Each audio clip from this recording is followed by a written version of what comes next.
فتنے سے محفوظ رہو. 5 آیتیں تقریباً سبھی کو یاد ہیں، ہر جمعے کو پڑھ لیے تھے. اس سے یہ ہوگا کہ دجال کے فتنے سے وہ شخص محفوظ رہے، اور پوری پڑھ لے تو نور علی نور سب سے بہتر ہے. کیونکہ ہر زمانے میں کوئی نہ کوئی اسلام کو مٹانے والا موجود رہے گا، اور ہر زمانے میں کوئی نہ کوئی اسلام کے لیے جان لٹانے والا رہے گا. دونوں موجود ہوں گے. اسی لیے رسول اللہ صلی اللہ علیہ وسلم نے کیا ارشاد فرمایا کہ ہر زمانے میں جہاد جاری رہے گا.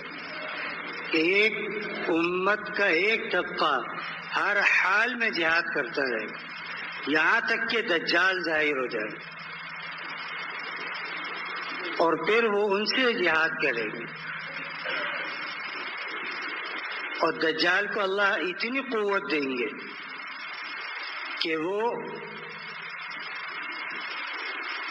پانی اس کو خشکی بنا دے گا، خشکی کو پانی بنا دے گا. اللہ تعالیٰ دیکھے فرمایا وَلَنَبْلُوَنَّكُمْ بِشَيْءٍ مِّنَ الْخَوْفِ وَالْجُوعِ وَنَقْصٍ مِّنَ الْأَمْوَالِ. ہم تمہیں ضرور آزمائیں گے ان تمام چیزوں سے. خوف سے بھی آزمائیں گے، خوف العدو، دشمن کا خوف تم پر مسلط کر دیں گے. وَنَقْصٍ مِّنَ الْأَمْوَالِ، تمہارے مال سے تمہیں آزمائیں گے. تو دجال کو جو سب سے بڑی قوت اللہ کی طرف سے دی جائے گی وہ قوت یہ ہوگی کہ جو اس پر ایمان لائے گا، اگر اس کی زمین خشک ہے تو اس پر وہ بارش برسائے گا، اور جو ایمان نہیں لائے گا اس کی زمین پر اگر پانی موجود ہوگا تو اس کو بھی خشک کر دے گا. کیونکہ انسان کے لیے جو امتحانات رکھے گئے اس میں سب سے خطرناک امتحان انسان کے لیے مال کا کم ہو جانا. کیونکہ انسان خود بھوکا رہ سکتا ہے، اولاد کو بھوکا نہیں دیتی. آج جو ہمارے معاشرے میں چوری ڈکیتی یہ سب وارداتیں ہو رہی ہیں، کس وجہ سے ہو رہی ہیں؟ کہتے ہیں گھر میں کھانے کے لیے کچھ نہیں. تو جب دجال یہ دکھائے گا کہ دیکھو تمہارے بچے کھا پی رہے ہیں، وہ نہیں کھا پا رہے، اگر تم مجھ پر ایمان لے آؤ اللہ کو چھوڑ کر تو تمہارے باغ ہرے بھرے کر دوں گا. تو جو انسان دنیا دار ہوگا وہ کیا سوچے گا؟ یار بچوں کو مارنا تو کہاں جائز ہے، اسی پر ایمان لے آؤ، بعد میں توبہ کر لیں گے. تو جو ایمان لے آیا پھر اس کے لیے توبہ نہیں ہے. پھر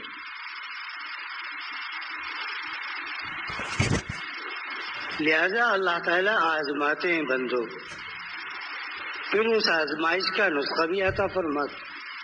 میں دجال آئے گا سورہ کہف پڑھا کرو، رات کو سوتے وقت سورہ واقعہ پڑھا کرو، تمہارے گھر کے اندر بھوک نہیں رہے گی، مال میں برکت ہوگی، کثرت ہوگی. سورہ ملک پڑھا کرو، عذاب سے بچے رہو گے. لیکن آج ہمارے یہاں یہی ہے کہ رات کے اس حصے میں پہنچ جاتے ہیں جب بالکل گردن نیچے ہونے لگتی، تو پھر جا کے سیدھا بستر پر گر جاتے. پہلے لوگوں کا معمول یہ تھا کہ عشاء سے پہلے کھانا کھانا، عشاء کے بعد معمولات کرنا، اور معمولات کر کے فوراً سو جانا، پھر فجر میں اٹھ جانا. کیونکہ رسول اللہ صلی اللہ علیہ وسلم نے فرمایا کہ تجارت کے لیے سب سے بابرکت وقت جو ہے وہ اللہ نے صبح کا وقت رکھا. لیکن ہمارا معاشرہ ہی تبدیل ہو گیا. تو آج کیا کہتے ہیں؟ تجارت میں نفع نہیں ہے، تجارت میں فائدہ نہیں ہے، ہمارے کام پورے نہیں ہو رہے. کام انسان کے کبھی بھی پورے نہیں ہو. ایک پہاڑ سونے کا مل جائے تو بھی انسان دوسرے کی توقع کرتا کہ اللہ وہ مل جائے تو بس، پھر کیا بات ہے، پھر تو آپ کے راستے میں اللہ اللہ ہی کرنا۔ تو رسول اللہ صلی اللہ علیہ وسلم نے کیا فرمایا، تمہاری اس حرص کو اللہ سوائے قبر کی مٹی کے علاوہ کوئی اور چیز نہیں بجھا سکتی، لہذا حرص نہ کرو۔ ہاں اللہ سے اللہ کی نعمتوں کا سوال کر، جب نعمتیں ملیں گی تو نعمت الگ چیز ہے، تجارت الگ چیز۔ نعمت یہ کہ اللہ نے اپنا فضل فرمایا، محنت کم کروائی، اجرت زیادہ دی۔ اور تجارت کیا ہے، محنت زیادہ ہوئی، کام کم ہوا۔ انسان تجارت پر نظر رکھتا ہے، نعمت پر نظر نہیں رکھتا۔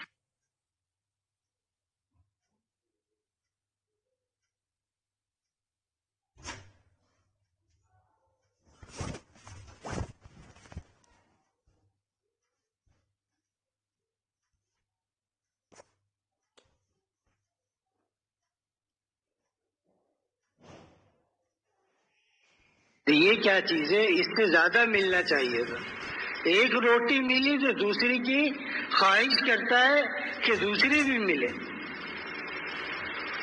تو یاد رکھے کہ وہ انسان 10 بھی کھا لے تو پیٹ نہیں بھرے گا، کیوں؟ وہ اپنی طرف سے اشتہا کر رہا۔ صحابہ اکرام 2 کھجوریں 3 کھجوریں کھاتے تھے، پیٹ بھر جاتا تھا۔ ان کے کوئی آپریشن نہیں تھا کہ اللہ میاں نے معدہ چھوٹا کر دیا۔ اللہ تعالیٰ نے اندر یہ چیز رکھی تھی کہ بس جو نصیب میں تھا وہ مل گیا اور کھا لیا۔ آج ہم نصیب کا شکوہ کرتے ہیں۔ اگر ہمارا نصیب ایسا ہوتا، اگر ہمارا ایسا ہوتا تو اللہ تعالیٰ نے سب کے حساب سے اس کا نصیب بنایا۔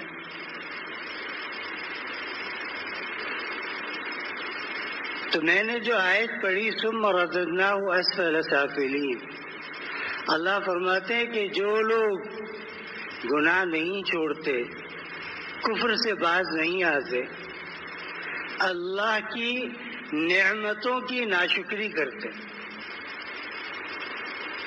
کہ بھئی یہ کیا نعمت ہے، یہ بھی کوئی نعمت ہے،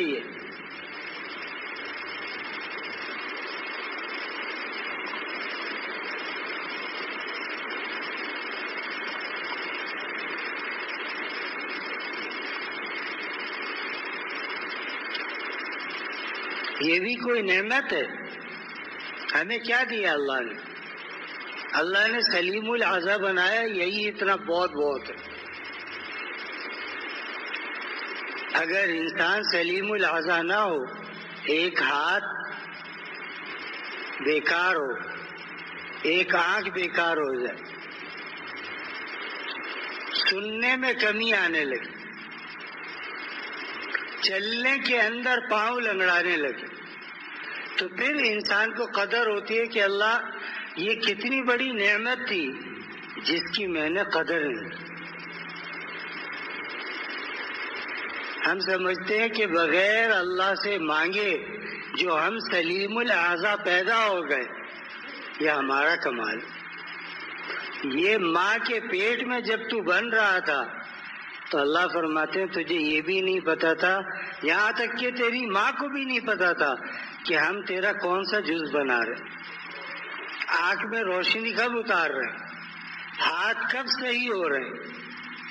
9 مہینے کے بعد بچہ سلامتی کے ساتھ اس دنیا میں آ جاتا،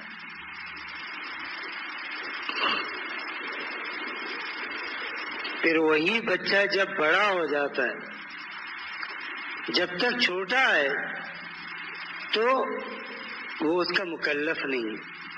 ہاں جب مکلف ہو گیا اب وہ کیا سوچتا ہے کہ یار میری جوانی دیکھو، میرا پیسہ دیکھو، تیری کیا چیز ہے، ہر چیز اللہ نے تجھے عطا فرمائی.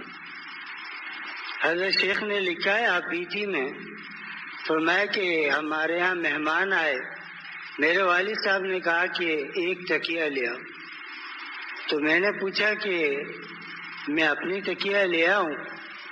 حضرت مولانا یحییٰ صاحب نے ایک تھپڑ رسید کی، فرمایا ابھی سے تیرے دل کے اندر جو ہے میرا ہے، تیرا کیا ہے؟ جو ہے وہ اللہ کا ہے. خواہ وہ تکیہ ہو خواہ وہ بستر ہو، وہ اللہ کی چیز ہے، اللہ کی امانت ہے. تب تربیت ہوئی تو حضرت شیخ بنی. اللہ تعالیٰ نے کتنا کام دیا. تو انسان کی کوئی چیز اپنی نہیں ہے، کوئی چیز. انسان لاکھ تفکر کرے، لاکھ فکر کرے، لاکھ اس کے بارے میں سوچے، لیکن اگر کسی ہاتھ پر فالج گر گیا ہو، اس کا فالج سوچنے سے صحیح نہیں ہوگا، ہاں مانگنے سے صحیح ہو جائے گا. انسان کو اللہ سے مانگنے کا ڈھنگ آنا چاہیے کہ اللہ سے مانگتے کس طرح ہے. اللہ سے ایسے مانگے جیسے بچہ باپ سے لپٹ جاتا. کیوں؟ اس کو باپ کی محبت پر ناز ہے. کہتا دے گا تو یہی دے گا، اس کے علاوہ مجھے کوئی نہیں دے گا. لہذا وہ چاکلیٹ کرتے کرتے وہ لے ہی لیتا ہے اس کو. لیکن انسان 4-5 دفعہ اللہ سے سوال کرتا ہے، اللہ یہ بیماری، یہ مشکل ہے، اس کو دور فرما دے. پھر اس کے بعد کہتا ہے پتہ نہیں اللہ میاں ہماری سنتے کیوں نہیں. جب ایک باپ سن سکتا ہے، اللہ کیوں نہیں سن سکتا؟ اللہ کی محبت تو اس سے بھی زیادہ ہے. پچھلے جمعے میں نے کچھ خواتین کے بارے میں باتیں کی کہ آج ہمارے یہاں خواتین کا معاملہ یہ کہ کم کپڑے کو، کم لباس کو اپنے لیے جدت کا سامان سمجھتی. جس خاتون نے برقع پہنا ہو اس کا مذاق اڑایا جاتا، کہہ رہے یہ اتنا کپڑا، ہمیں دیکھو ہم کیسے ہیں. دادا جان رحمۃ اللہ علیہ فرماتے تھے کہ غلام اگر اپنی مرضی سے اپنی قیمت لگاتا ہے تو اس کی کوئی قیمت نہیں ہے. غلام کی قیمت اگر اس کا مالک لگاتا ہے تو اس کی قیمت. آج عام عشق مجازی ہو رہا ہے، پڑھنے جا رہے ہیں، تعلق قائم کر لیا، بات ہوئی، پھر اس کے بعد کیا ہوا کہ شادی تک بات جا پہنچی، یا لڑکے کو کوئی لڑکی اچھی مل گئی، یا لڑکی کو کوئی لڑکا اچھا مل گیا، اس نے اس کو کیا کہا، اب تو اپنے راستے میں اپنے راستے. یہ راستہ اہل یورپ کا ہے. اسی وجہ سے جو طلاق کا ریشو ہے وہ سب سے زیادہ یورپ میں، اور دنیا میں سب سے زیادہ جاپان کے اندر. کیوں؟ وہ کیا سمجھتے ہیں کہ یار عورت ایک چیز ہی تو ہے، بس اس سے نفع حاصل کرو پھر ختم. اور عورت نے اپنے لیے کیا چیز بنا لی کہ میں تو ایک نفع کی چیز ہوں، بس مجھ سے جو نفع اٹھائے وہ میرا معاوضہ دیتے. آج یہ مسلمانوں میں یہ چیز موجود ہے، جن کو ہم مسلمان سمجھتے ہیں ان کے اندر یہ چیز موجود ہے. پھر کم کپڑا پہننا، حالانکہ عورت کا سطر سر کے بالوں سے لے کر پاؤں کے ناخن تک سطر ہے. کسی غیر محرم کے سامنے عورت سر نہیں کھول سکتی. لیکن اب عادت بن گئی. عورت سر کھول کے گھوم رہی ہے بازاروں کے اندر. ماں نے کپڑا کرتا شلوار پہنا ہوا ہے, بیٹی نے جو ہے پینٹ اور شرٹ پہنی ہوئی ہے. لیکن اب میری بیٹی کو محلے والے چھیڑتے بہت ہیں. جب آم کا درخت لگاؤ گے, حفاظت نہ کرو گے تو پتھر تو آئے گا ہی ضرور. دادا نے فرمایا کہ ہندوستان میں ایک عورت, اس کی زمین کا فیصلہ تھا, تو اس نے کیا کہا کہ میں جج کے سامنے نہیں آؤں گی, کیونکہ جج چہرہ کھول کے دیکھے گا, لہذا میں زمین چھوڑ دی. تو فرمایا پاکستان آنے کے بعد اسی عورت کو بازار میں بے پردہ, دوپٹہ نہیں, بازار میں گھومتے ہوئے دیکھتے. وجہ کیا ہوئی؟ وہاں معاشرہ ایسا تھا. جب تک نیک صحبت نہیں ملے گی اس وقت تک نہیں ہوگی, مرد ہو یا عورت ہو. سمجھیے, عورت بھی ہو, گھر کی بچی بھی ہو,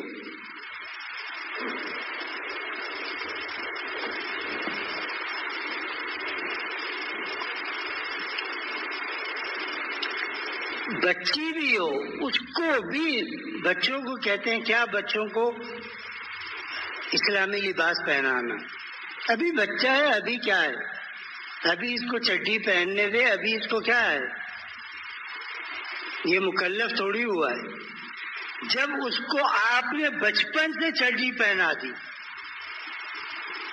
پھر بعد میں آپ اس کو لاکھ کوشش کریں کہ وہ اپنا مزاج تبدیل کر لے, اس کا مزاج ہی اب وہ بن گیا, وہ تبدیل نہیں کر سکتا.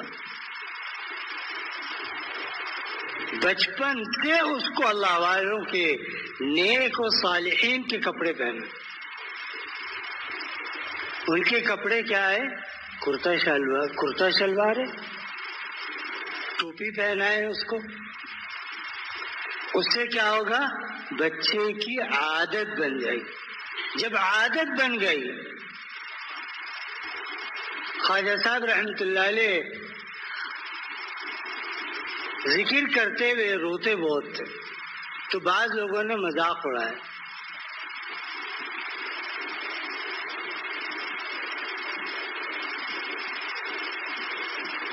تو خواجہ صاحب نے فرمایا وہ زاہد جو طعنہ زن ہے مجھ پر, عادت ایک دن عبادت بن جائے گی. فرمایا عادت ڈالو, عبادت خود بخود بن جائے گی. یہ تمہارا کام نہیں ہے, یہ اللہ کا کام ہے. لہذا وہ گھرانے جن گھروں میں دین کی باتیں ہوتی ہیں, وہ دوسروں کو تو باہر سے پکڑ کر لاتے ہیں, اپنی اولاد کو نہیں بٹھاتے. کیوں؟ اولاد بیٹھتی نہیں, باپ بٹھا نہیں سکتا, لڑائی ہوگی, جھگڑا ہوگا. تو دادا فرماتے تھے کہ اس کو 10 روپے دو. اس زمانے کے لحاظ سے اس کو کچھ دو گے تو وہ کچھ دے گا. تم دنیا دو, تم اس کو پیسہ دو, وہ تمہاری دنیا کی آخرت کی طرف آ جائے گا. اور جب آخرت کی طرف آ جائے گا تو پھر اس کا حال کچھ ہو. بچپن سے عادت ڈالنی چاہیے. آج بازاروں کے اندر کیا کچھ نہیں ہو رہا, ایسے ایسے لباس ہیں, ایسی ایسی چیزیں ہیں کہ انسان حیران رہتا ہے. کیوں کہ انسان کے آگے آنے والی جو زندگی وہ انسان کے سامنے ظاہر نہیں ہے. شاہ عبد العزیز صاحب محدث دہلوی رحمۃ اللہ علیہ کے زمانے میں ایک شخص کا انتقال ہو گیا. جب انتقال ہو گیا تو لوگ تجہیز و تکفین کے لیے آ گئے. اس میں ایک تاجر بھی تھا جو اس شہر کا نہیں تھا, دوسری جگہ سے آیا تھا. تو وہ بھی شریک ہو گیا. اس نے مردے کو قبر میں اتارا، قبر بند کی. اب جب بازار گیا تو اس زمانے میں جیبیں نہیں تھیں، اس زمانے میں بیلٹیں ہوتی تھیں جس کے اندر پیسہ رکھا جاتا. اس کو یاد آیا یار یہ تو میں قبر میں بھول آیا، اب میں کیا کروں؟ تو واپس گیا. واپس جا کر اس نے قبر کھولی. قبر کھولی تو دیکھا وہ مردہ بیٹھا ہوا ہے، ہار اس نے پہنے ہوئے اور قبر سے خوشبو آ رہی ہے. وہ بڑا حیران ہوا. اس نے کہا تجھے تو ہم مردہ دفن کر کے گئے تھے. کہا اللہ نے اعمال صالحہ کی برکت سے اسی قبر میں اللہ نے جنت کی کھڑکی کھول دی. کہا تو کیوں آیا؟ کہا میرے مال کی جو پوٹلی تھی وہ تیری قبر میں گر گئی. اس نے وہ اٹھا لی، اٹھا کر اس کو دے دی. وہ کہا فوراً نکل جا یہاں سے. کیوں؟ یہ عالم مثال ہے، عالم دنیا نہیں ہے. تو نے جتنی دیر مجھ سے بات کی ہے، دنیا میں 200 سال کی زندگی لوگ گزار چکے ہیں. وہ جب باہر نکلا اس نے دیکھا قبرستان کہیں نہیں، یہ تو بڑے بڑے بازار بنے ہوئے ہیں. وہ بیچارہ ڈر گیا کہ یہ کیا ہو گیا. عالم مثال اس کے سامنے ظاہر ہو گیا. اب جب وہ ڈر گیا تو اس نے لوگوں سے پوچھا کہ بھائی ایسے ایسے نام کی یہاں لوگ تھے. نے کہا وہ بھائی زمانے قدیم کی بات ہے، ابھی کی بات نہیں ہے یہ. تو ایک عالم ملے اس سے، پوچھا کیا معاملہ ہوا. اس نے بتایا حضرت قبر میں اترا تھا، وہ مردے نے کچھ منٹ بات کی، پھر کہا یہ عالم مثال ہے، عالم مثال سے نکل جا. دنیا کی زندگی میں 200 سال کی زندگی گزر چکی ہے، تو میں کیا کروں؟ تو میں شاہ عبد العزیز صاحب کے پاس سے، یہ شاہ عبد العزیز صاحب رحمۃ اللہ علیہ کے پاس آئے. کہا حضرت میرے ساتھ یہ معاملہ ہوا کہ اب میں کہاں سے آیا تھا، اس جگہ کا نام بھی تبدیل ہو گیا، کس محلے کا رہنے والا تھا یہ بھی مجھے پتہ نہیں، اور لوگ تو مجھے جانتے ہی نہیں. شاہ صاحب نے فرمایا تم سب کچھ چھوڑو، مکے چلے جاؤ، یہاں تمہیں کوئی جاننے والا نہیں ملے گا. تو اللہ تعالیٰ بعض دفعہ جو چیز مخفی ہوتی ہے، جیسے عالم مثال ہے، آخرت کی ایک زندگی ہے، زندگی تو ہے لیکن اس زندگی کا پاور اتنا زیادہ ہے کہ دنیا کی زندگی کے پاور سے وہ بہت آگے. تو اللہ تعالیٰ نے اس پر کھول دیا. تو اللہ اپنی بعض ایسی چیزیں کھولتا ہے بندے پر کہ جو اس کے اوپر اللہ تعالیٰ اپنے سے قریب کرنے کے لیے اس کو کھولے، ورنہ عذاب اللہ تعالیٰ ظاہر نہیں فرماتے. حدیث پاک میں آتا ہے اگر تم جہنمی کی ایک چیخ سن لو تو تم دین کی طرف ایسے بھاگو گے جیسے اونٹنی اپنے بچے کی طرف بھاگتی ہے. لاہور میں ایک صاحب پولیس میں تھے، جب آخری وقت آیا باشرہ ہو گئے، لیکن کوئی ایسا موقع تھا کہ انہوں نے کوئی مال حرام کھایا اور توبہ نہیں کی. جب موت کا وقت پھر بیمار ہو گئے، اسپتال میں داخل ہو گئے، تو یہ حصہ جو تھا ان کا کان سے لے کے یہ جبڑے اوپر آنکھ تک، اس حصے سے کیڑے ایسے نکلتے تھے، جو سفید کیڑے ہوتے ہیں نا چھوٹے چھوٹے، وہ ایسے نکلتے تھے کہ ڈاکٹر مشینوں سے بھی نہیں ہٹا سکتے. تو ڈاکٹر یہ کہتے تھے اللہ سے توبہ کرو، لیکن ان کی زبان سے کیا نکلتا تھا یہ پتہ نہیں چلتا۔ اب یہ اللہ تعالیٰ نے عالم میں مثال کی چیز عالم دنیا میں دکھائی کہ میاں تمہارا جسم کا گوشت کیڑے کھا جائیں گے، ہڈیاں بچیں گی، کس حسن پر ناز کر رہے ہو؟ ایک دن حسن ختم ہو جائے گا، پھر کیا کرو گے؟ پھر اپنے اسی حسن کو یاد کر کے رو گے کہ اللہ کاش یہ حسن میں نے آپ کے راستے میں قربان کر دیا ہو۔ لیکن اس وقت کا کاش کام نہیں آئے گا، آج کی جوانی کام آئے گی، آج جو عمل کر لیا وہی کام آئے گا۔ اس لیے مسلمان مرد ہو یا عورت ہو ایسا لباس نہ پہنے جس سے سطر ظاہر ہو رہی ہو۔ آج نوجوان ایسی پینٹ پہنتے ہیں کہ جب سجدے میں جاتے ہیں تو سطر کھل جاتی ہے پیچھے سے، اور خواتین کا معاملہ وہ اس سے کہیں اور ہٹ کر ہے۔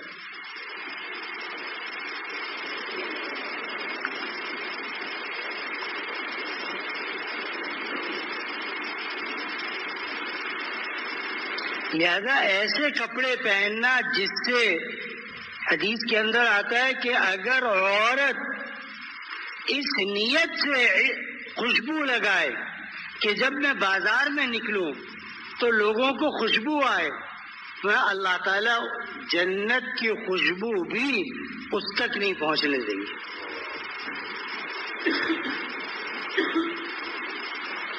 اب میں پوچھتا ہوں کہ ہمارے ہاں یہ حال ہے یا نہیں ہے؟ عورت کو کہہ دو بھائی فلانے کیا جانا ہے، دور کا دوست ہے، بس شادی میں جانا اور صرف آنا ہے، وہ تیاری شروع کر دے گی فوراً۔ حالانکہ تیاری کس کے لیے؟ اس کے اپنے شوہر کے لیے۔ صاف رہنا اور طہارت اور پاکیزہ رہنا یہ تو مسلمان مرد عورت سب پر فرض ہے، لیکن جانا ہو تو عورت تیار ہے، ورنہ گھر کے اندر کوئی نہیں، کچھ بھی کوئی فرق نہیں ہے اس کو۔ تجھے اللہ نے تیرے شوہر کے لیے بنایا ہے، اگر مان کر چلے گی تو قیامت کے دن اللہ تعالیٰ تجھے جنت میں وہ مقام نصیب کریں گے جو حوروں کو بھی نہیں ملا۔ آج کیا ہے؟ آج دیکھیں انسان کا جو تعلق ہوتا ہے بیوی سے، وہ کس چیز کا تعلق ہوتا ہے کہ اللہ تعالی نے دونوں کو ایک اس میں جوڑ دیا، موتی میں۔ اب جو اس موتی کو توڑے گا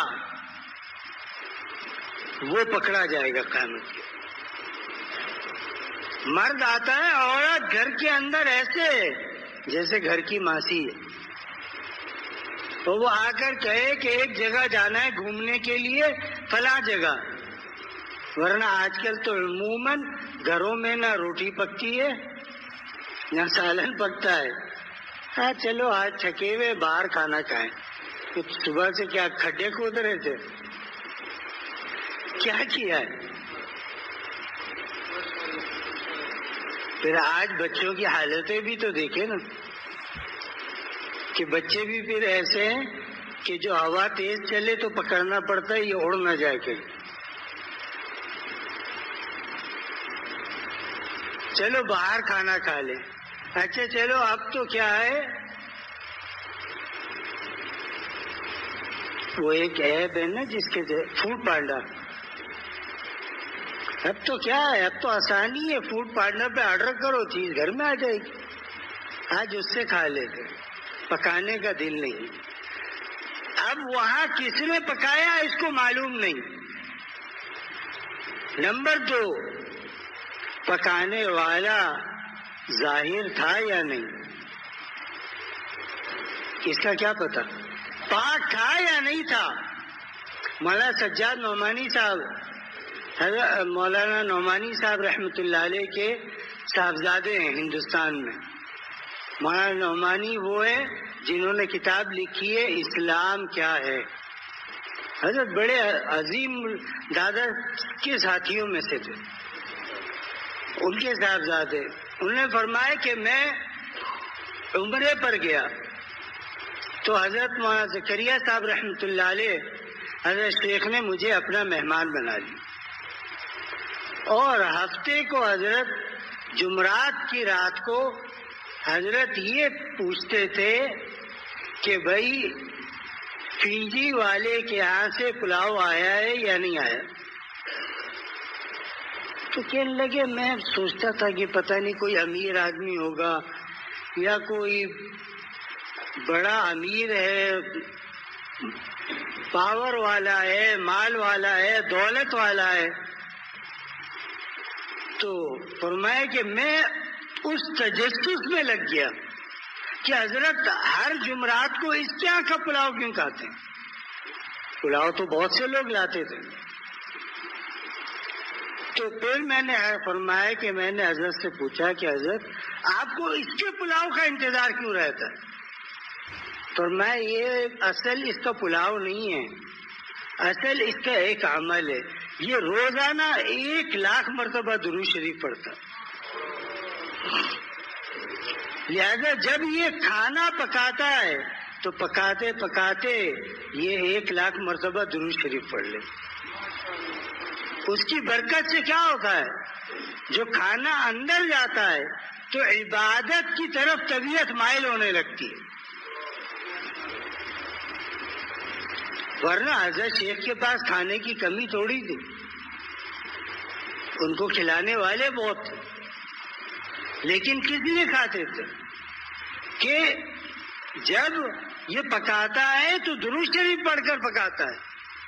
آج مسلمانوں میں سے یہ چیز نکل گئی کہ جب عورت کھانا پکائے بیوی کو کیا کہو کہ تو درود شریف پڑھتی رہا کر، بسم اللہ پڑھتی رہا کر، دعا پڑھتی رہا کر، تیرے کھانے میں برکت ہو. کیا ہے پھر جب وہ لقمہ نیچے اترتا ہے تو انسان سویا ہوا انسان اٹھ جاتا ہے تہجد کے لیے.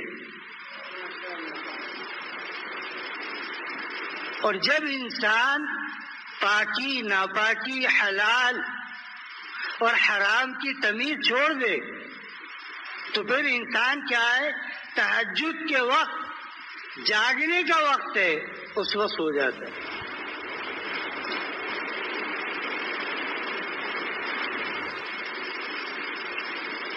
وجہ کیا ہے؟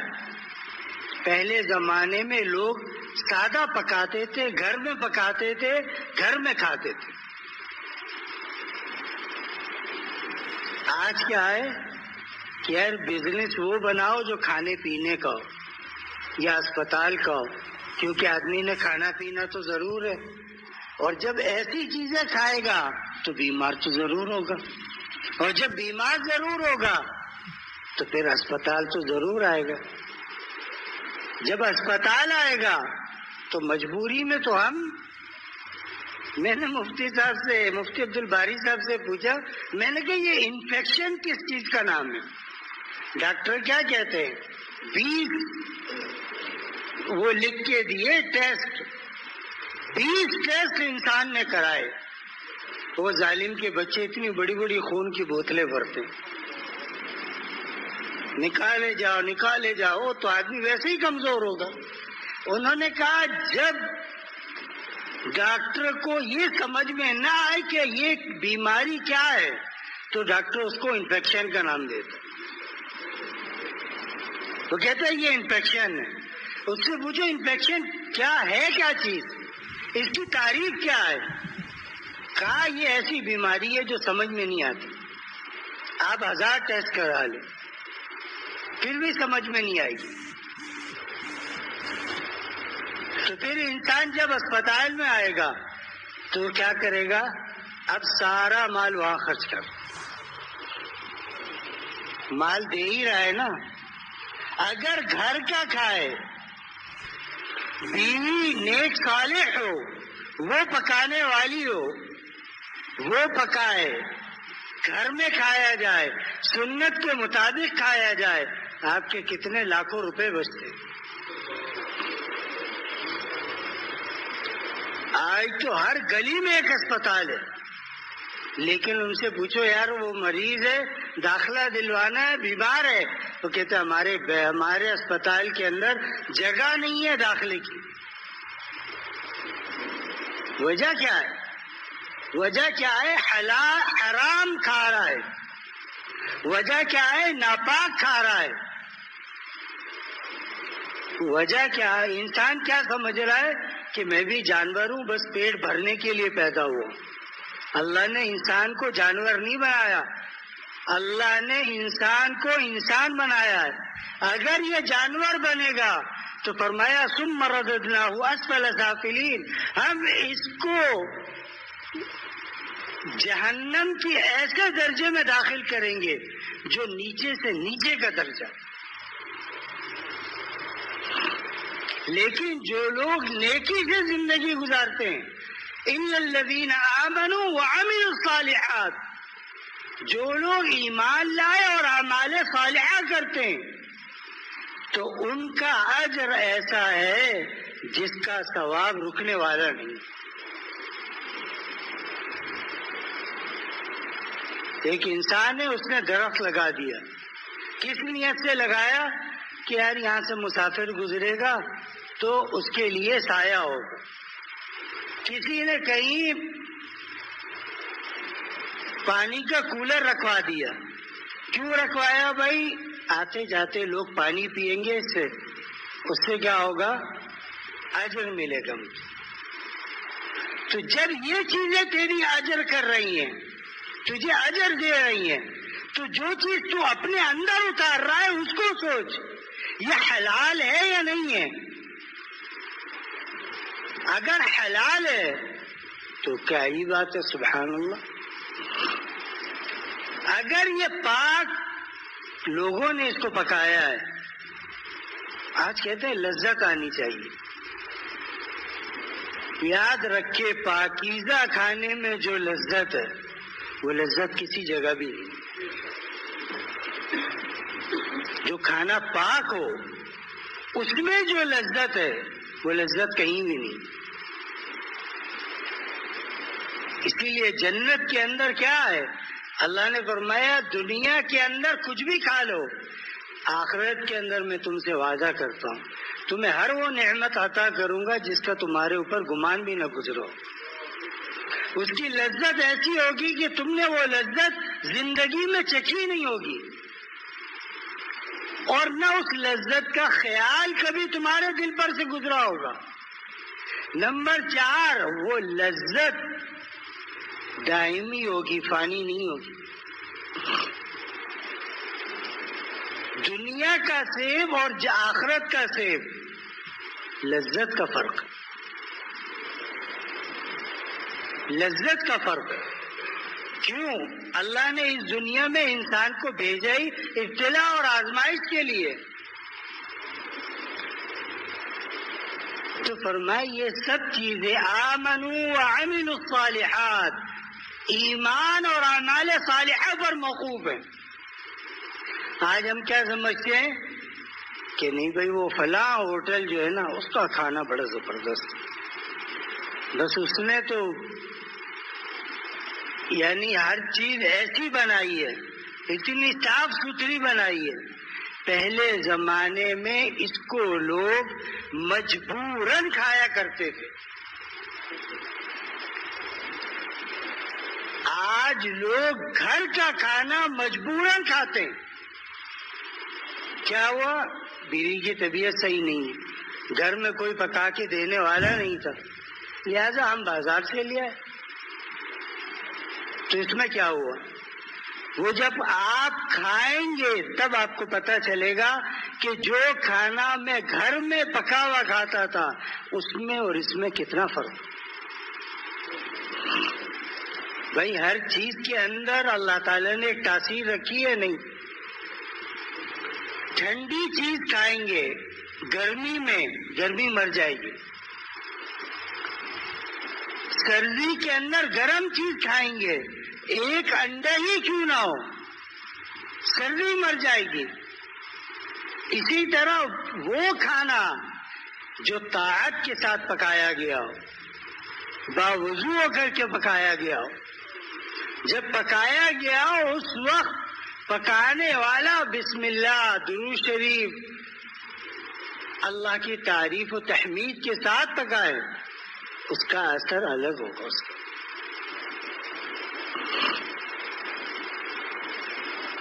لیکن جب انسان دونوں کے پیمانے کو ناپے،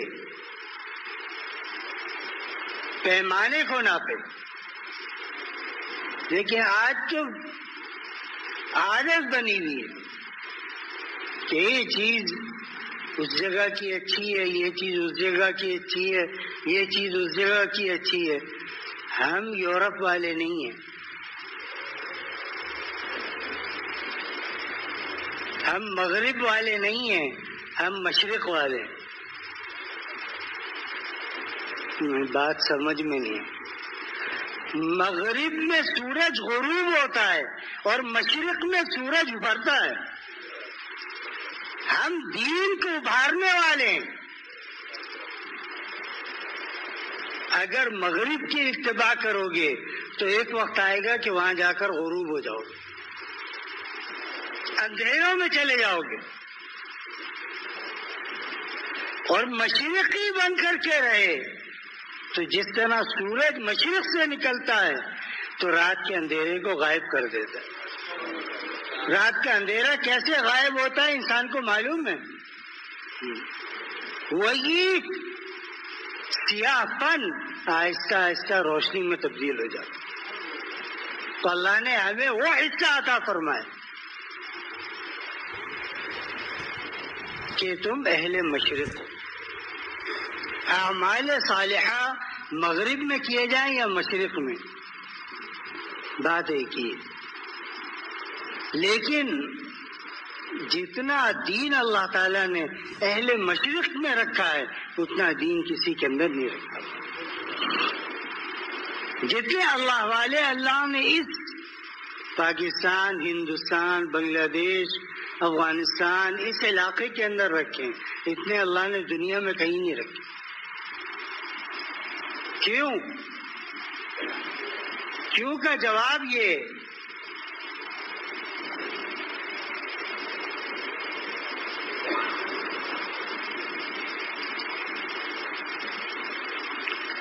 کہ ہمارے جتنے بھی اکابرین رہے وہ اعتدال کے اندر رہے، وہ نہ دائیں ہوئے نہ بائیں ہوئے، انہوں نے اعتدال کا راستہ پکڑا اور اس کے اوپر قائم ہو گئے۔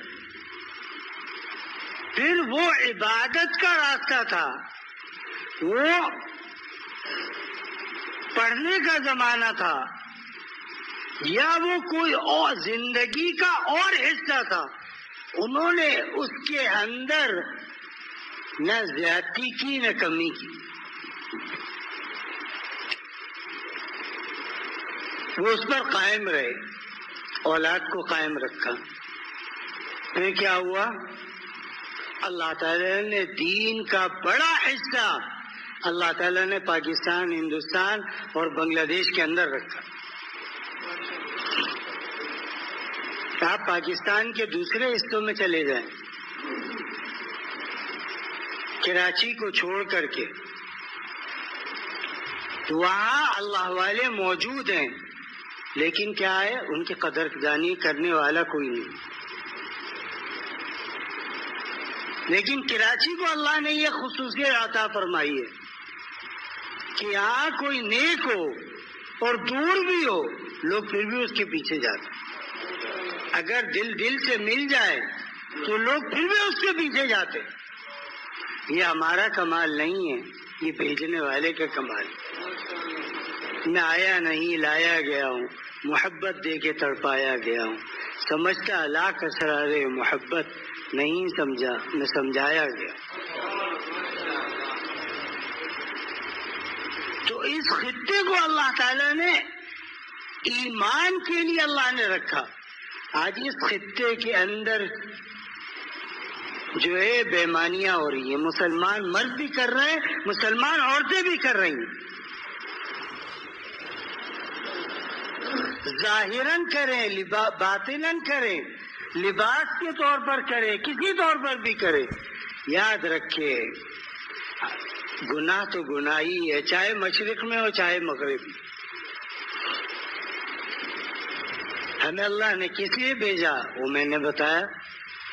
ہمیں اللہ نے کیا فرمایا؟ دین پر چلو گے جنت میں بھیجوں گا, دین کو چھوڑ کر چلو گے رددناہ اسفل سافلین, جہنم کے سب سے نچلے گڑھے میں تمہارا ٹھکانہ ہوگا. لیکن اعمال صالحہ کرو گے تو تمہارا اجر ایسا ہے کہ وہ رکنے والا نہیں. ایک استاد پڑھاتا ہے بچوں کو حافظ بناتا ہے, اس کا اجر رکتا ہے؟ وہ مر گیا, اس کی شاگرد پڑھا رہے, اس کا ثواب بھی کس کو جا رہا ہے؟ اس کے استاد کو جا رہا ہے. اللہ تعالی نے اجر کو کسی انسان کے ساتھ موقوف نہیں رکھا. تو میں دین کا کام کرو گے, جو تمہاری وجہ سے دین کی طرف آیا اس کا ثواب تمہیں بھی ملے گا. اس کی مثال ایک عجیب بات آخری دیتا ہوں. دادا نے فرمایا آپ کا بچہ گم جائے اور ایک شخص آپ کا بچہ ڈھونڈ کر لا دے تو آپ بچے کو چھوڑ کر پہلے لانے والے کو پیار کرتے ہیں. ایسا ہی ہے نہیں ہے؟ فرمایا اسی طرح جو اس زمانے میں اللہ والے ہیں, جو اللہ کے بندے جو اللہ سے دور ہو گئے, جب وہ اللہ کے پاس ان کو لے کر کے جاتے ہیں تو اللہ تعالیٰ ان سے پہلے لانے والے بندے کو پیار فرماتا ہے.